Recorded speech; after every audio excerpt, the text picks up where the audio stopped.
Hello, you're watching Race to Power. I'm Shreya Upadhyay. On the show today, a look at the latest potential war front that the world is staring at. Donald Trump isn't backing off, and Europe is determined to protect its territory.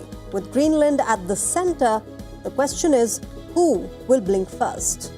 And Japanese Prime Minister Sanae Takaichi has her eyes on the snap elections, but how far will she be able to garner and consolidate support for herself? Coming up in just a bit.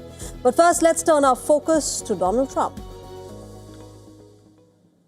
Well, remember, before we tell you about Donald Trump, let's focus on what has been happening in Europe. France is bracing for yet another political showdown. Prime Minister Sébastien Lecornu is venturing down the same path that brought down his predecessors. After months of negotiations on the French budget, Prime Minister Lecornu has failed to build consensus. And now the French Prime Minister is all set to use a constitutional provision that he had promised not to. Article 493 in the French Constitution allows the Prime Minister to ram the budget through the Parliament without a vote. While taking office, Lecornu had promised to break with the past and not use this controversial article. But now, despite 350 hours of debate over the past 3 months, the French Parliament has failed to break the budget impasse, which is why the Prime Minister is making a U-turn on his earlier pledge. In December last year, remember, Lecornu had scored a major victory by passing France's social security budget. However, he has failed to gather support for the full budget. This paves the way for yet another political face-off. French President Emmanuel Macron, meanwhile, may lose his 6th Prime Minister in 2 years. Remember, Michel Barnier used the same constitutional provision to pass the budget, but then ended up losing his job following a no-confidence motion. François Bayrou's end was scripted by another confidence vote following deadlock over the budget. And now, with Prime Minister Lecornu on the same path, opposition parties are likely to table a no-confidence motion to bring his government down. The numbers are stacked against the French Prime Minister.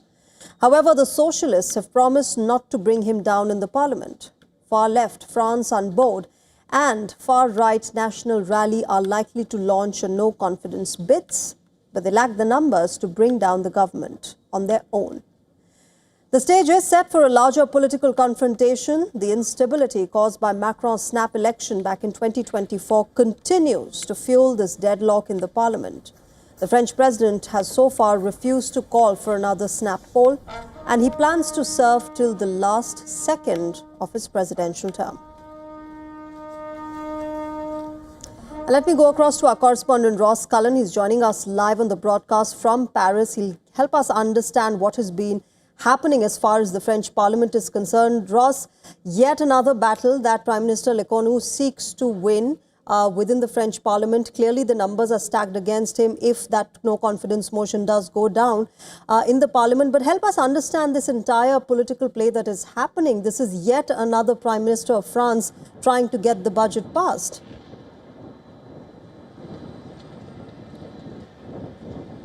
Yes, it's the 20th day of 2026. France still doesn't have a budget for this year. The Prime Minister managed to win one of the parts of the budget, the social security. That was passed in December last year, but the overall state part of the budget, there was no agreement. France's parliament is hopelessly divided between the left, the centre and the right. You need to make compromises when there is no majority, and France's parliament is infamous for not making compromises. They're not used to coalitions, they're not used to working together. Normally one party has a majority and can govern pretty easily like that, having a majority of members of parliament. But the party of Emmanuel Macron is well short of a majority. So are all the other parties as well. So if they want to bring down a prime minister, they can by uniting the left-wing and the right-wing opposition against the premier. That's what could well happen with a vote of no confidence if Sébastien Lecornu uses this legal but controversial parliamentary instrument, Article 49.3, to force the budget through Parliament without giving lawmakers a vote. That would give France a budget, but it would also give opposition MPs the opportunity to try to oust the Prime Minister, and we will be back in another situation that we know so well, France's endless cycle, it seems, of electing Prime Ministers and then Parliament ousting them, choosing a new one, Parliament ousting that Prime Minister because there is no majority for the government, so they're always in a weak position. Every single Prime Minister is just taking over the same position that the previous one had, a weak Parliament, a minority government and an opposition that can unite against them. Well, that's right, Ross. We'll have to wait and watch what happens, but thanks very much for joining us at the moment, getting us up to date with what has been happening as far as this entire political dynamic playing out in the French Parliament is concerned. All right, shifting our focus now, the American President Donald Trump has been hammering the fault lines within North Atlantic Treaty Organization, or NATO, US, that calls itself the guarantor of European security, is now threatening to compromise it. New age realities are challenging the Cold War era institutions, and the US president is testing his European allies using trade, security, and energy. Donald Trump has shown no sign of stepping back on his territorial ambition in the Western Hemisphere, be it Greenland, Venezuela, or Canada. Trump's corollary to the Monroe Doctrine is on full display. The US president shared a picture on his social media platform, Truth Social, today. The picture shows himself, the Secretary of State Marco Rubio, as well as Vice President Vance, planting the American flag on Greenland. In another post, he shared an altered image of him sitting with European leaders with a map showing Greenland, Canada, and Venezuela in the colors of the US national flag. The Greenland issue has left the NATO divided. Self-governed Danish territory is in the eye of the storm. Denmark has deployed additional troops in Greenland. These troops will take part in the ongoing Arctic Endurance multinational military exercise. Nearly 200 troops from 12 European NATO countries are participating. Punishing this move, Trump has unleashed a trade bazooka on 7 European NATO countries, including France, UK, Germany, and Denmark. He's imposed 10% tariffs starting 1st of February. The rate would increase to 25% if the deal on Greenland is not reached before the 1st of June this year. Donald Trump has time and again refused to rule out military action to take over Greenland, and this action could upend NATO's foundation principle inscribed in Article 5. An armed attack against one NATO member shall be considered an attack against all of its members. But the Charter does not provide any answer on what happens if the aggressor is a fellow NATO member. Now, in the wake of this crisis, European countries are faced with strategic ambiguity. European Union Chief Ursula von der Leyen has said that the bloc is ready to work with the US on Arctic security.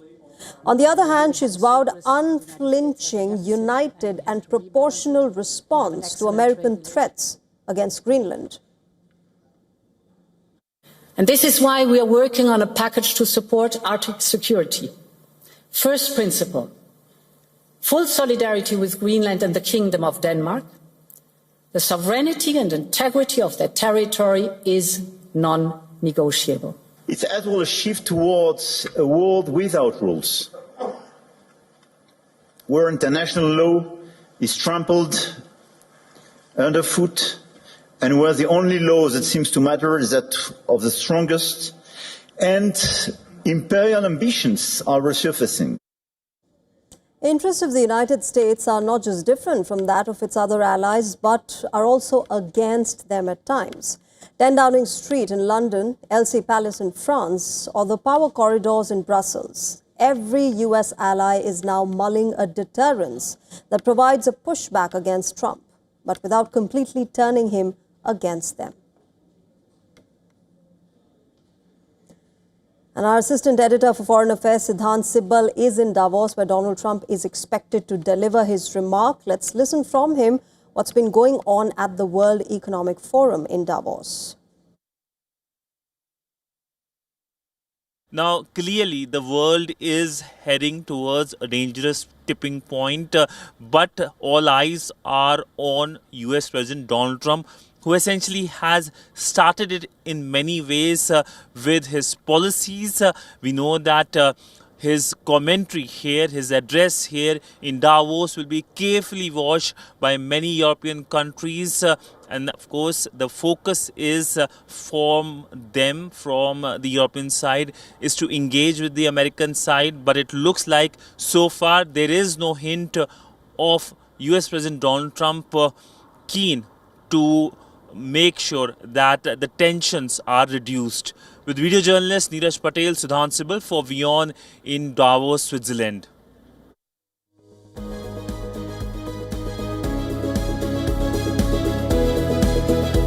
Meanwhile, President Donald Trump has lashed out against Britain. He's accused the UK of committing an act of total weakness and great stupidity. The act in question is Britain's plan to return the Chagos Islands to Mauritius. Now remember, the Chagos Islands are in the Indian Ocean. They are currently part of a British colony called the British Indian Ocean Territory. The UK created this colony back in 1965, carving it out from Mauritius just 3 years before it received its independence. The reason for this partition was because the Britain wanted to keep hold of one of the Chagos Islands in particular, Diego Garcia, because the UK had plans for this island paradise. The UK and US began building a military base on Diego Garcia in the early 1970s. It's called the Naval Support Facility, or the NSF Diego Garcia. The base is still in use. America most famously used it to launch aircraft to bomb Afghanistan during the 2000s. And it is a pivotal location from where both the US as well as the UK can project force in the Indian Ocean region. But the strategic base wasn't built on some untouched, deserted island. It was built after stealing land from and expelling hundreds of people. These people are the Chagos Islanders, or the Chagosians. The British expelled the Chagos Islanders from their homes in the 1960s and 70s, and they have protested against this for years now. They have pleaded to international bodies to be allowed to return to their ancestral lands. After decades of this pressure, the UK finally agreed to hand the Chagos Islands back to Mauritius last year. Britain's Prime Minister Keir Starmer formally signed a deal to return the islands in May last. This deal says that the UK will hand sovereignty of the Chagos Islands over to Mauritius. However, it will continue to control Diego Garcia and the military base on a 99-year lease. That lease can also be extended by another 40 years. And this deal would not have been possible without a go-ahead from the United States of America. The US effectively had a veto over this deal, but the US president gave his go-ahead. And since this was taken place, remember that American president was Donald Trump himself when this entire deal took place. But now Trump has made a U-turn and decided to criticize that very deal. He has slammed Britain's decision to effectively decolonize the Chagos Islands. He's called it an act of total weakness and great stupidity. And now he's using the Chagos deal as an excuse to try and take over Greenland, which is another colonized island where most locals do not want to be controlled by some imperial overlord.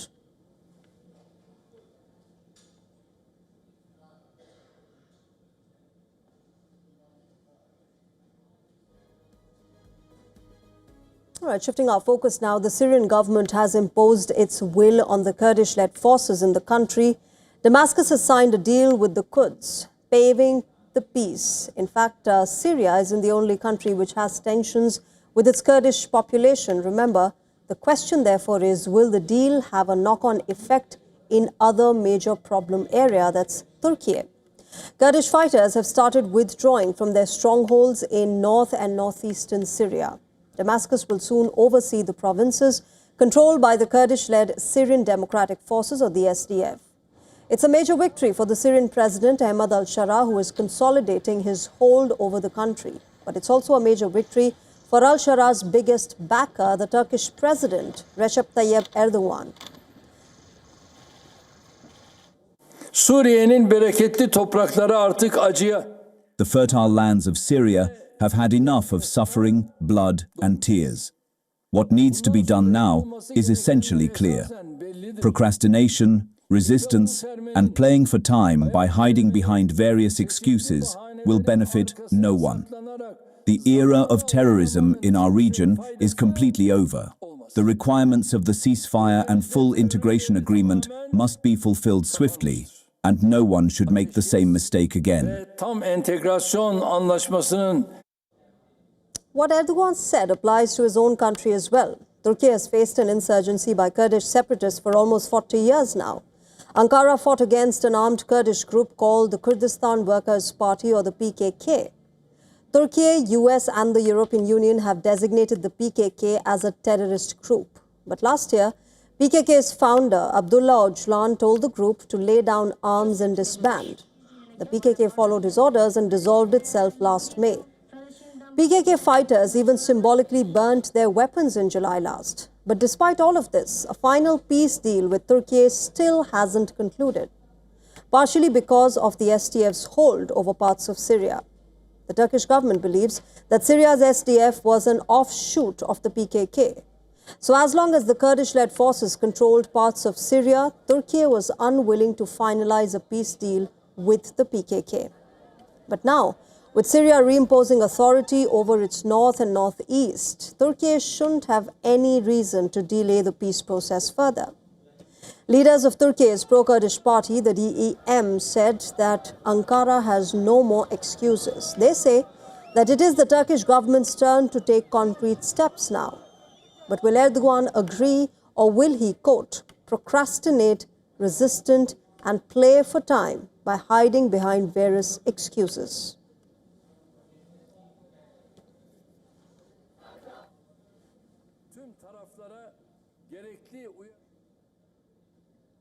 Well, moving on to Japan now, where Prime Minister Sanae Takaichi is all set to roll the dice on the snap elections. Takaichi's high-stakes bid of going back to the ballot comes, remember, just 3 months after taking office. She's all set to dissolve Japan's parliament on the 23rd of January, with elections likely to take place on the 8th of February.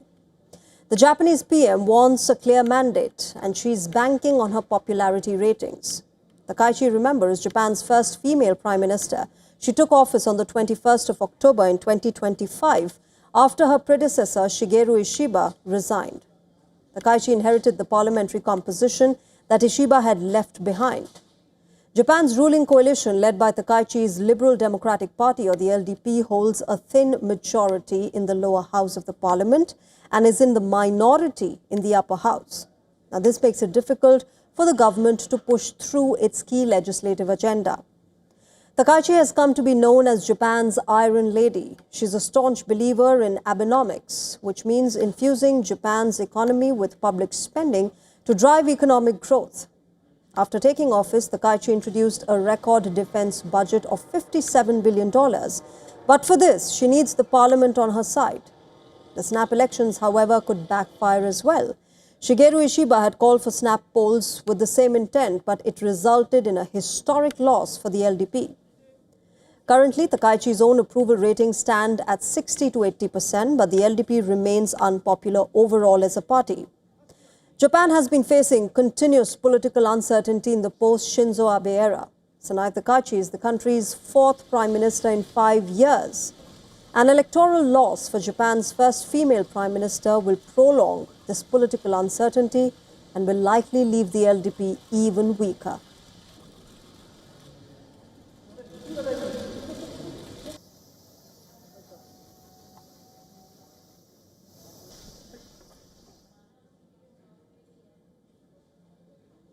And moving on to India now, where the newly appointed national president of the Bharatiya Janata Party, Nitin Nabin, has now taken charge.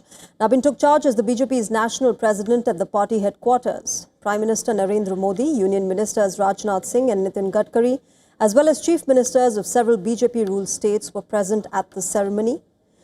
Hailing Nabin's appointment, PM Modi said that when it comes to the party, Nitin Nabin is the boss and he himself is a mere party worker. Take a listen. और जब बात party के विषयों को आती है, तब माननीय नितिन नबीन जी, मैं एक कार्यकर्ता हूं, वे मेरे बॉस हैं। Nabin was elected unopposed as the party's new national president after no other nominations were filed. Nabin replaced senior leader Jagat Prakash Nadda in this high-profile post after an exhaustive internal selection process. PM Modi and Union Home Minister Amit Shah backed his candidature. 45-year-old Nabin was appointed as the BJP's National Working President on the 14th of December last year. Remember, he's the youngest ever to hold the post as the ruling party's 12th national president. Nabin's appointment is seen as a signal of the BJP's focus on strengthening the party and promoting generational change ahead of key state polls and before the 2029 federal election. The BJP national president is elected by an electoral college comprising representatives from its national council and state councils. The process is overseen by its national returning officer. Under the BJP constitution, 20 members from at least 5 states where elections have been completed can jointly propose a candidate with 4 terms and 15 years of membership for the post of the national president.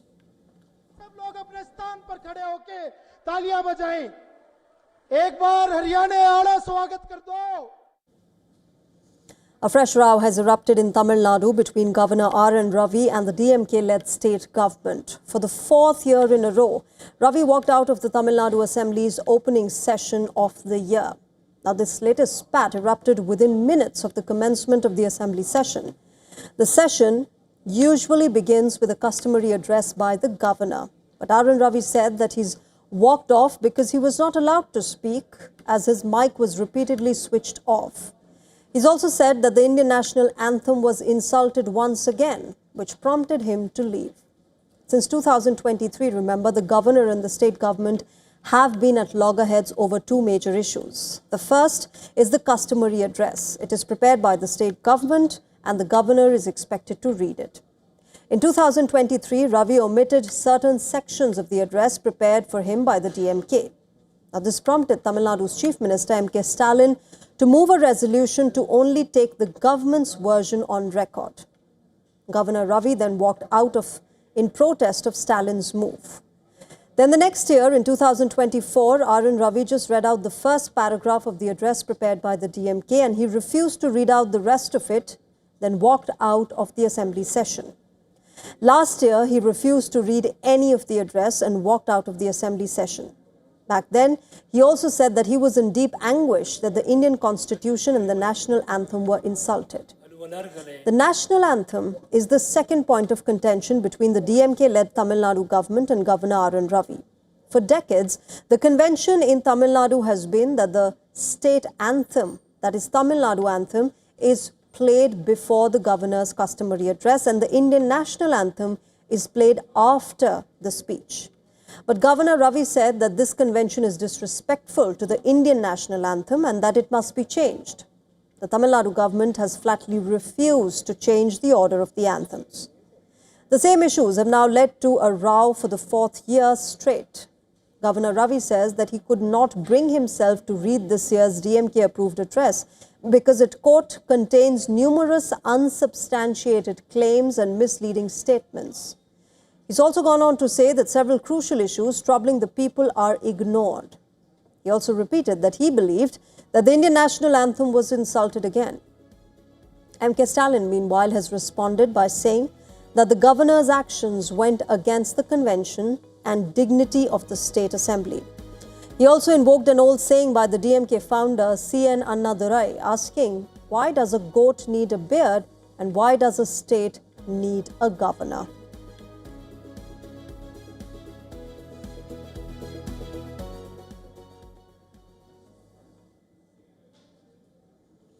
Well, on to Nepal now, where nomination filing has begun as the country is all set to go to polls on the 5th of March to elect new members for its House of Representatives.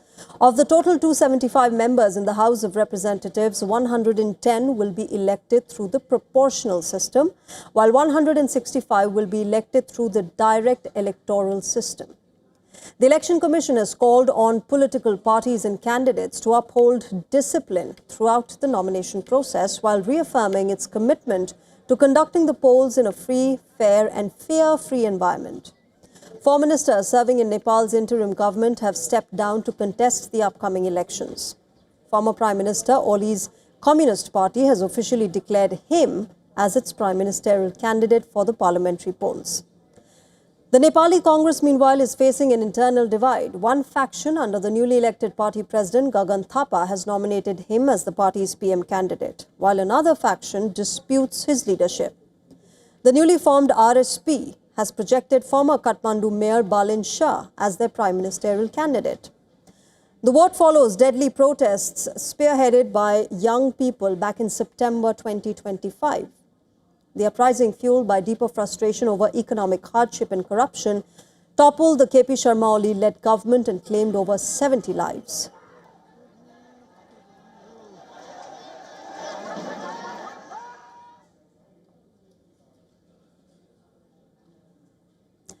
And with that, it's a wrap on this edition of Race to Power. But as always, we'll keep getting you news and updates from across the world. Thank you very much for joining us tonight. Bye-bye.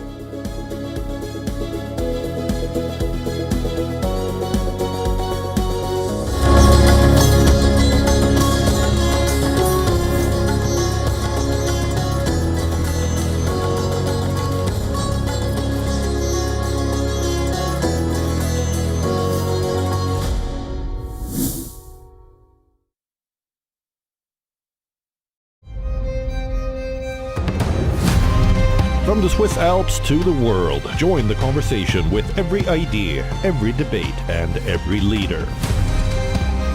Extend Davos beyond the Alps. Watch WION for accurate and insightful coverage of a spirit of dialogue in a fragmenting world. From AI governance to climate finance, WION looks to engage and make complex global issues accessible and relevant for audiences worldwide. We bring you all the action from the world's biggest economic forum. Stay informed, stay connected. Only on WION. World is one.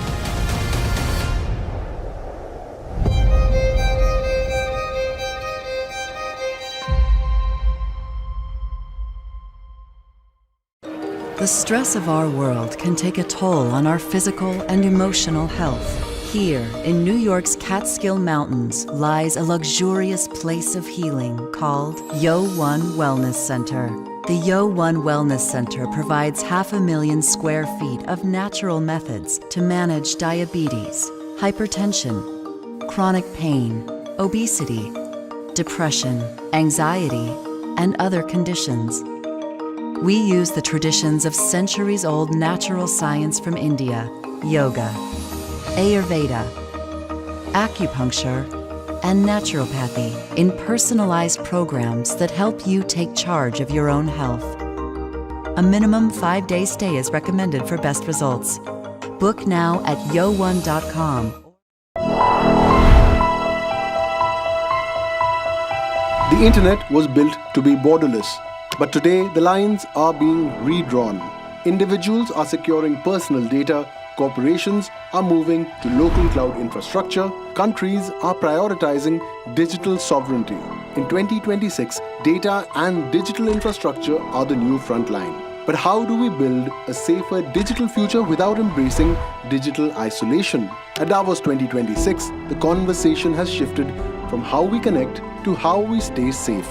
Join us as we sit down with Michael Owens, President, US Global Center for Cyber Policy, Daniel Castro, Vice President of the Information Technology and Innovation Foundation, and Amit Dubey, cybersecurity expert, independent advisor to government and law enforcement. From the studio to ground reports from Davos, watch experts weigh in on the strategic frameworks required to secure nations and individuals in the digital world.